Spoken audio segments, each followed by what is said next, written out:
What happens when a man ignored at a wedding turns out to be the most powerful person in the room? One name changed everything. Gand brought an empire to its knees.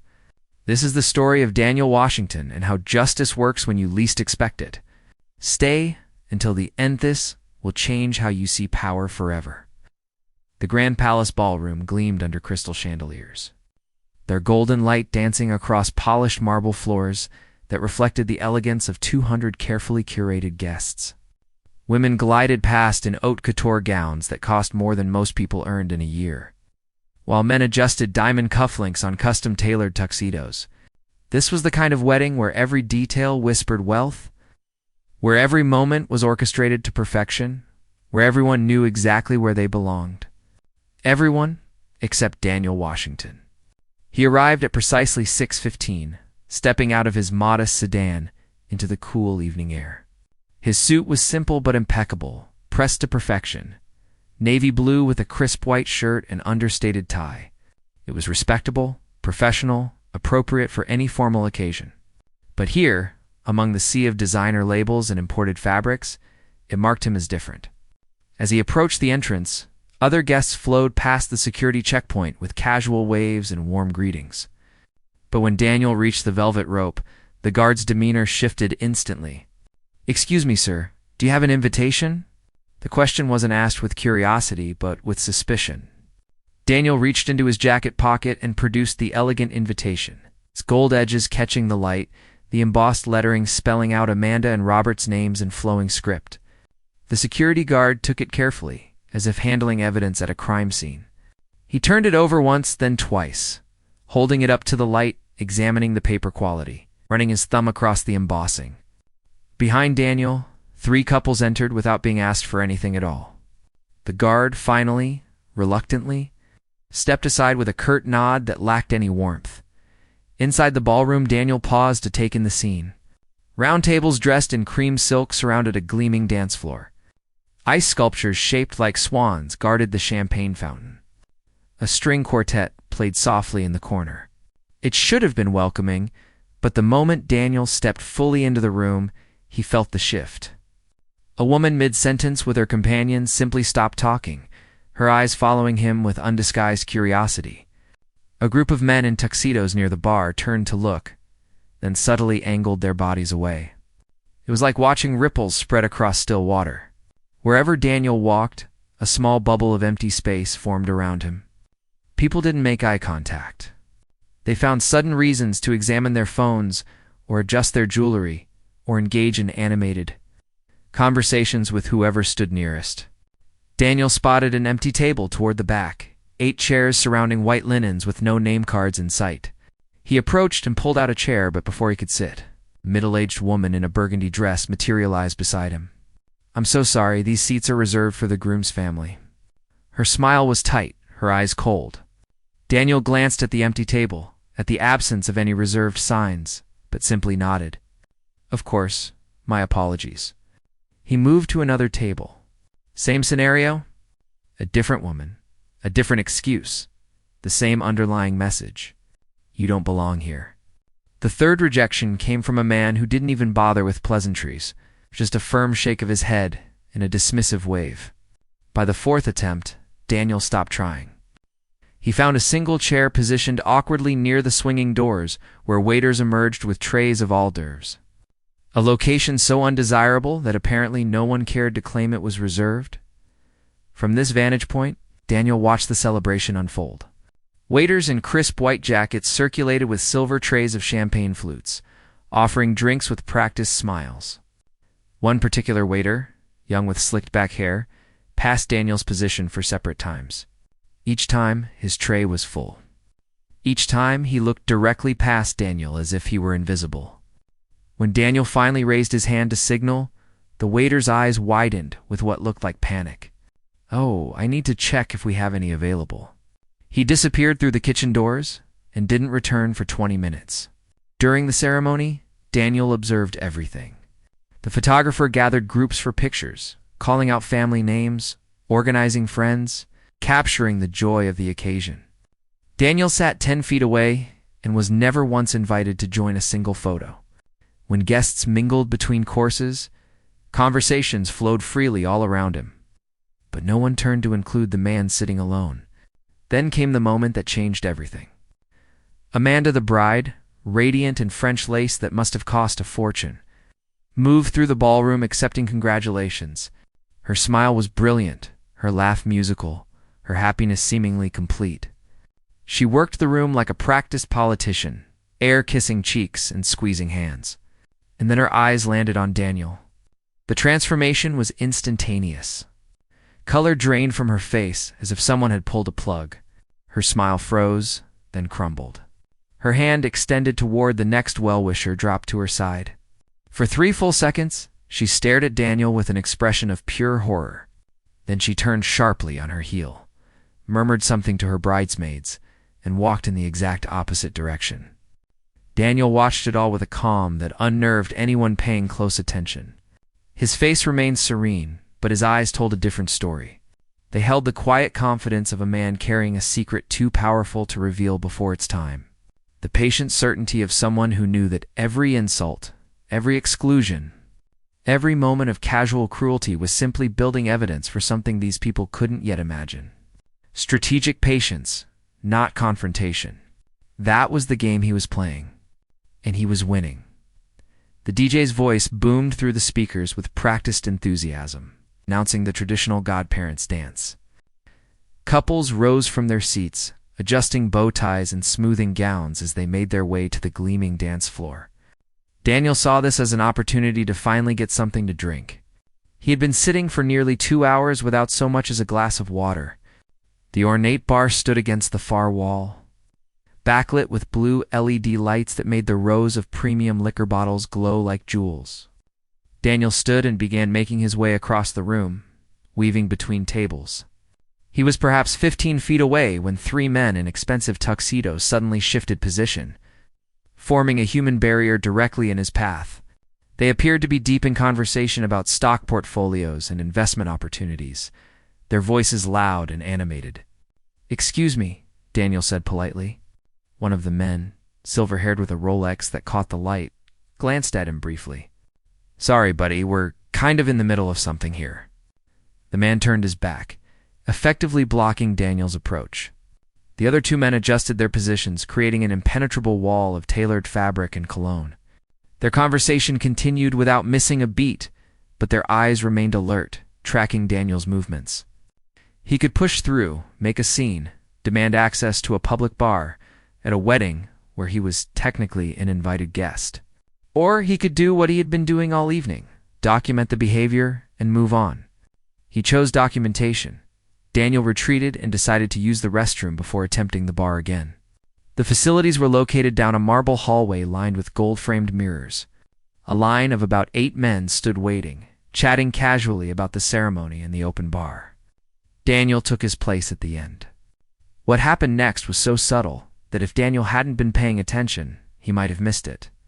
A man arrived after him, a rotund fellow with flushed cheeks, clearly having enjoyed the champagne liberally. The man in front of Daniel turned and struck up a conversation with the newcomer. And somehow, seamlessly, the newcomer was now ahead of Daniel in line. Then another man arrived, was greeted by someone further up, and the line reorganized again. Daniel waited, watching this social choreography repeat itself. Men who had arrived a full 5 minutes after him were somehow now 6 people ahead. After 20 minutes of this magical reorganization, during which the line never seemed to shrink from his perspective, Daniel gave up. He walked back through the ballroom and stepped outside onto the garden terrace. The night air was cool and welcome after the stifling atmosphere inside. Strings of Edison bulbs crisscrossed overhead, casting warm light over carefully manicured hedges and stone pathways. Daniel pulled out his phone and typed quickly. "I'm here as expected." The response came within seconds. "Documenting everything?" "Every detail," Daniel typed back. "They're outdoing themselves." He was about to put his phone away when a sharp voice cut through the peaceful evening. "Excuse me, young man." Daniel looked up to see a woman in her early 60s, marching toward him with the purposeful stride of someone accustomed to getting her way. Her champagne-colored gown probably cost more than a used car, and diamonds glittered at her throat and wrists. This was Gloria Coleman, the bride's mother, and her expression was one of pure aristocratic displeasure. "This is a private event," she said, her voice dripping with condescension. "I don't think you should be here alone." Her eyes traveled from Daniel's face, down to his shoes, and back up again, a visual inspection designed to find fault. "I'm just getting some fresh air," Daniel replied, his tone measured and calm. "Fresh air?" Mrs. Coleman laughed, but there was no humor in it. "Listen carefully. I don't know how you got this invitation, but I suggest you disappear before my husband calls real security."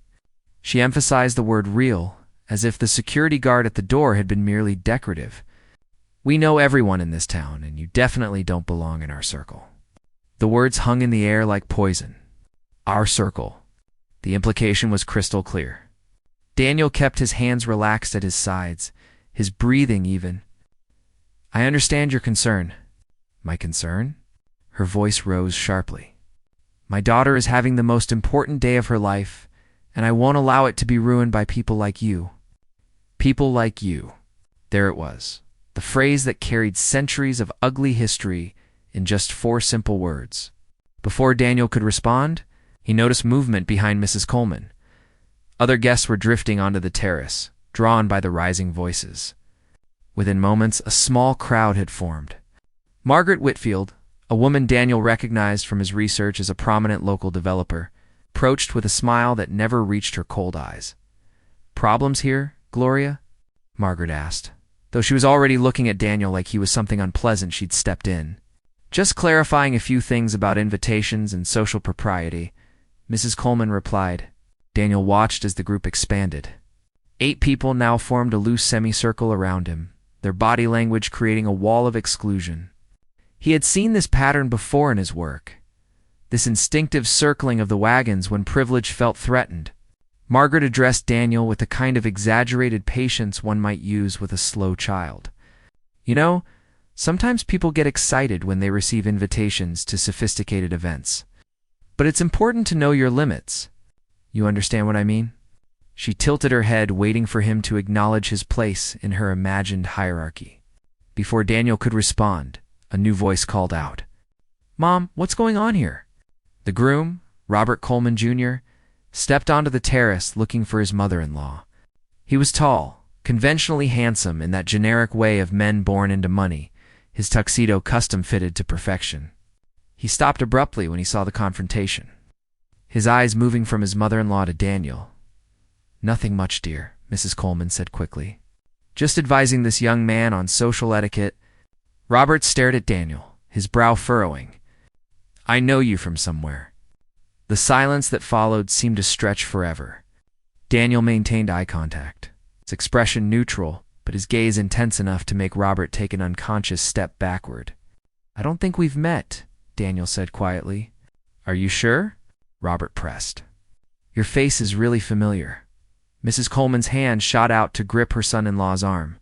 "Robert, dear, you need to get back to your guests. We'll handle this situation."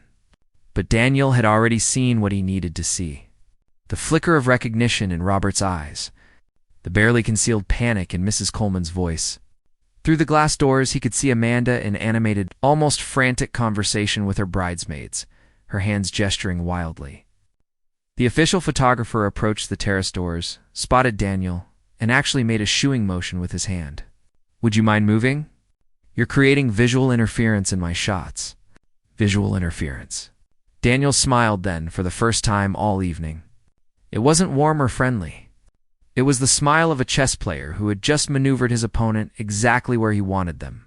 Every insult was being catalogued. Every cruel word was building his case.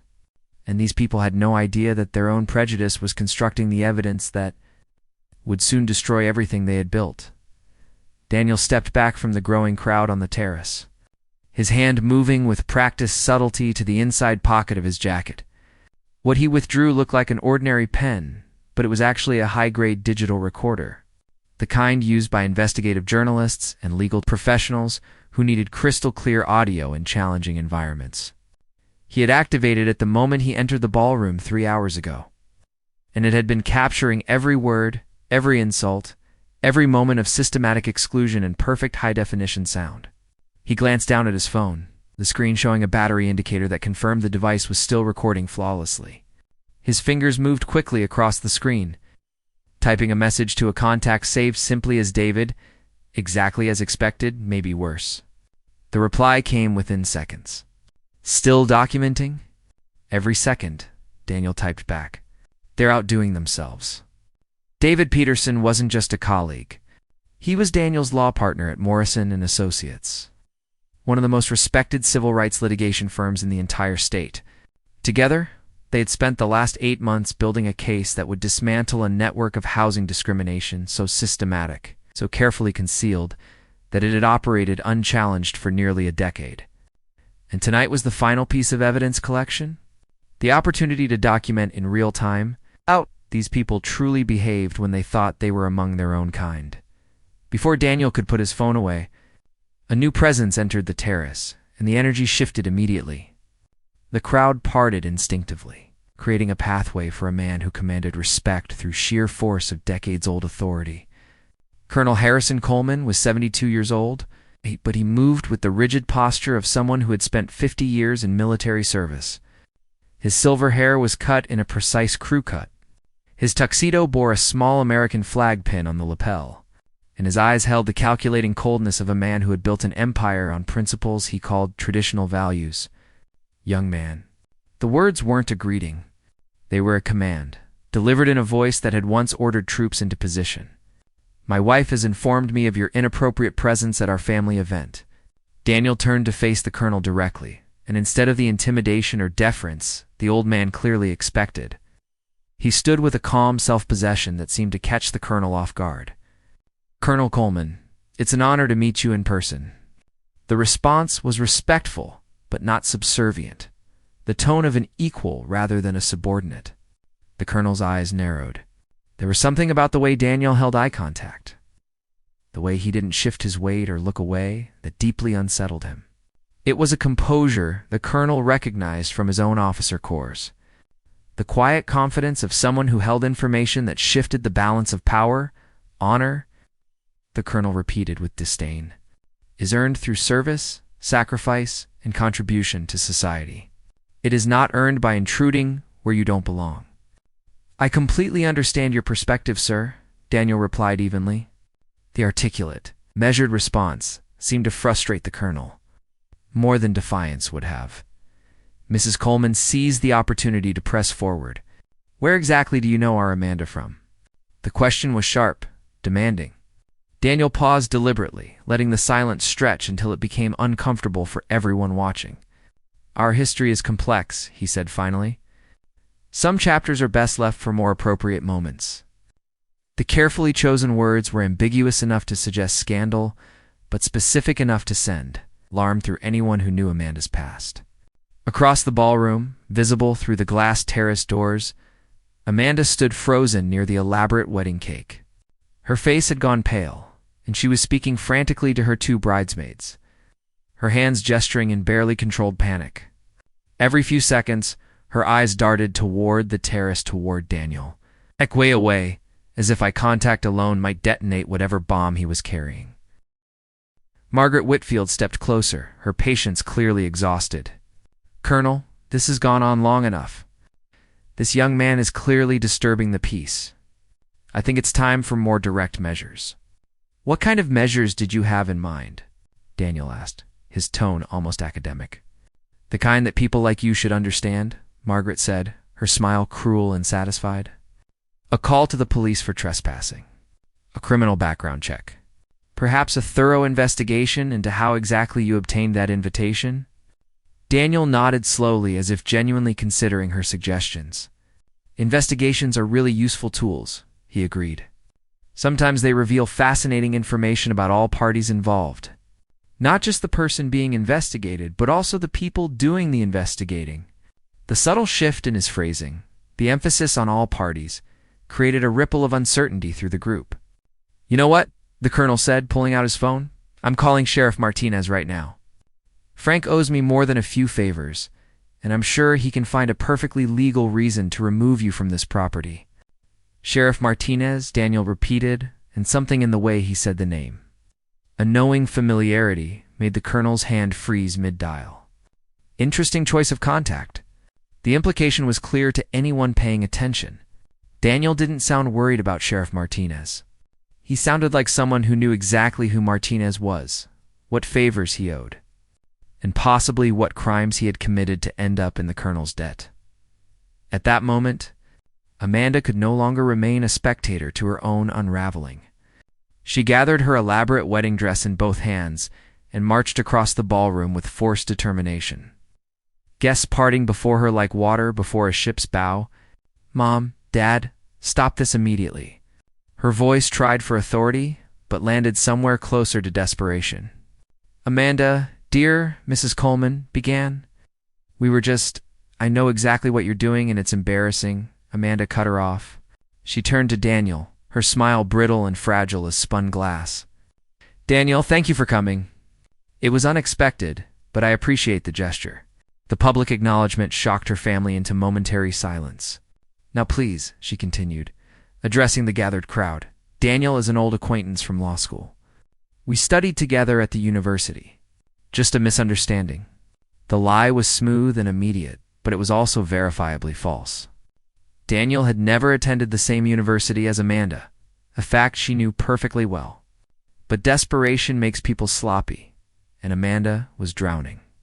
"Your memory is creative," Daniel said softly, almost poetic in its flexibility with the facts. The gentle correction landed like a slap. Amanda's face flushed red, and the colonel's expression shifted from anger to deep suspicion. If you studied together, why doesn't she remember accurately? Why all this confusion? Daniel checked his watch with deliberate slowness. 3 hours and 17 minutes of recording. Systematic discrimination captured from multiple sources. Provable lies now on record. Threats documented. A conspiracy of silence witnessed by 200 guests. He looked up and met Amanda's terrified eyes with a small, knowing smile. The truth was coming, and no amount of last-minute lies would stop it. The only question was whether these people would recognize their own destruction before it completely consumed them. Asterisk. Amanda's voice dropped to a desperate whisper as she grabbed Daniel's arm.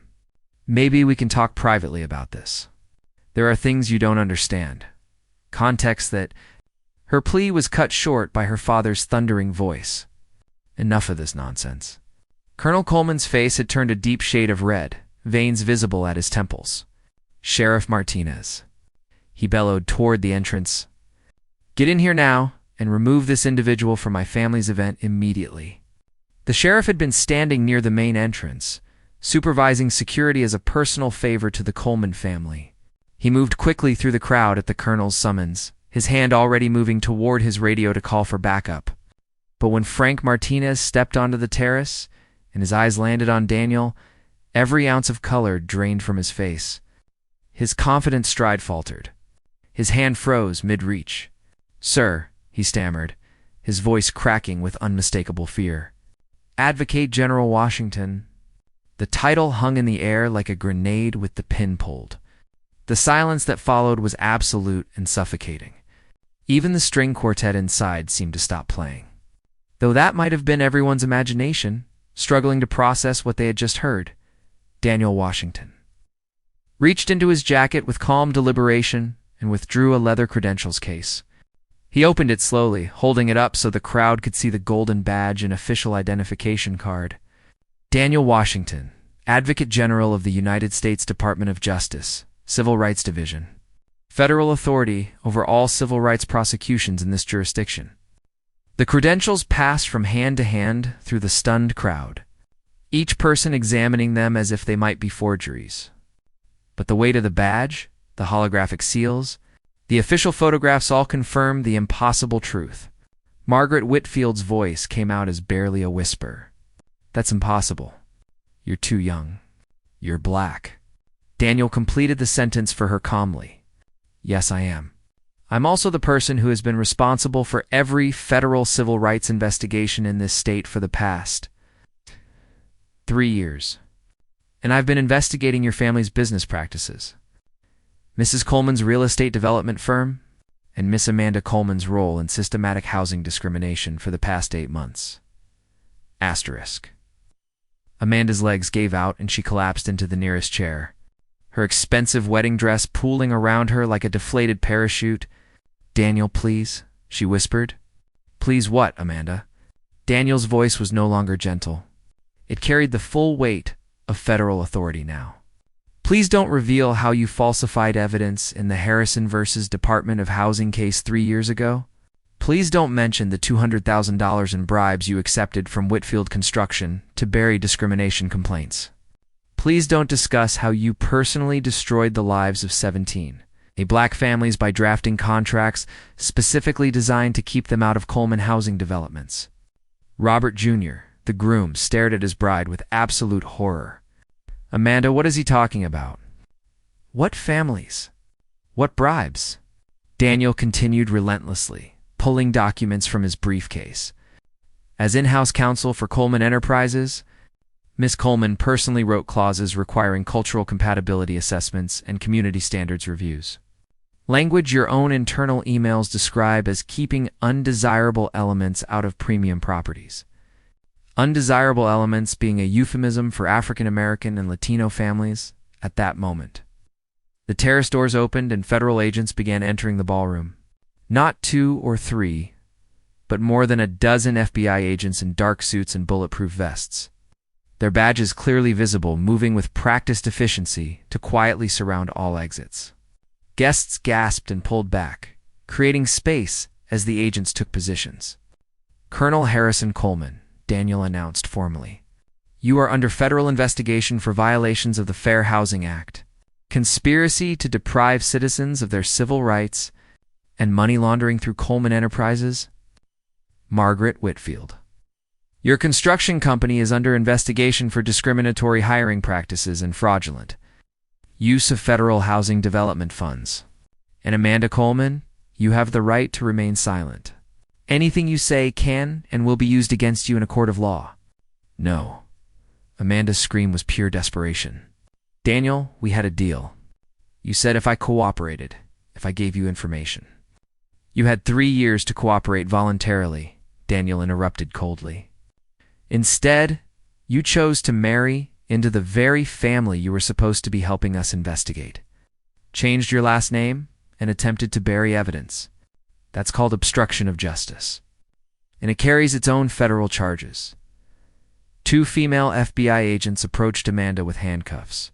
She was still wearing her wedding dress. Thousands of dollars of French lace and silk, as the metal cuffs clicked around her wrists. The photographer, the same one who had asked Daniel to move for creating visual interference, now stood frozen with his camera hanging useless at his side. Robert Jr. slowly removed his wedding ring and placed it on the table with a hollow metallic sound. "I can't," he said, his voice broken. "I can't be married to someone who—" He couldn't finish the sentence. He simply walked away, disappearing into the crowd of stunned guests. Sheriff Martinez was led away by 2 agents, his own deputy staring in shock. The federal warrant for his arrest cited conspiracy and accepting bribes to ignore civil rights violations. The man who had been called to remove Daniel was now being removed himself, his career and freedom ending in the same moment. As Amanda was escorted through the ballroom in handcuffs, still in her wedding dress, she passed the same waiters and staff who had ignored Daniel all evening. The irony was not lost on anyone. 6 months later, the consequences had fully unfolded like dominoes falling in sequence. Coleman Enterprises declared bankruptcy after federal fines and civil lawsuits consumed every asset. The Colonel's entire fortune, built over 50 years, was gone. Amanda Coleman was sentenced to 5 years in federal prison for civil rights violations, fraud, and obstruction of justice. Sheriff Martinez was removed from office and faced his own criminal charges. Margaret Whitfield lost her construction company and filed for personal bankruptcy. Robert Jr. had the marriage annulled within 3 weeks and moved to another state to escape the scandal. The Grand Palace Ballroom, where the wedding had been held, closed permanently after losing its business license for complicity in discriminatory practices. But those weren't the real victories. The real victory was the photograph Daniel received last Christmas, showing 17 families, Black and Latino, standing in front of brand new homes built with funds recovered from the Coleman investigation, Children played in yards where there had once been only denied dreams and broken promises. The federal case became a national model, cited in law schools, and used as precedent in 6 other states to dismantle similar discrimination networks. Daniel had turned one evening of endured humiliation into systemic change that would protect thousands of families for generations. Real justice doesn't arrive with dramatic music and immediate satisfaction. It works quietly, methodically, building cases that can't be dismissed or ignored. It documents evidence while others reveal their true nature. And it delivers results that echo far beyond any single courtroom or single family's destruction. Daniel Washington understood something profound that night at the wedding. The people who tried to make him feel small because of his skin color only revealed how small their own character truly was. And in doing so, they built the very evidence that brought their empire of prejudice crashing down.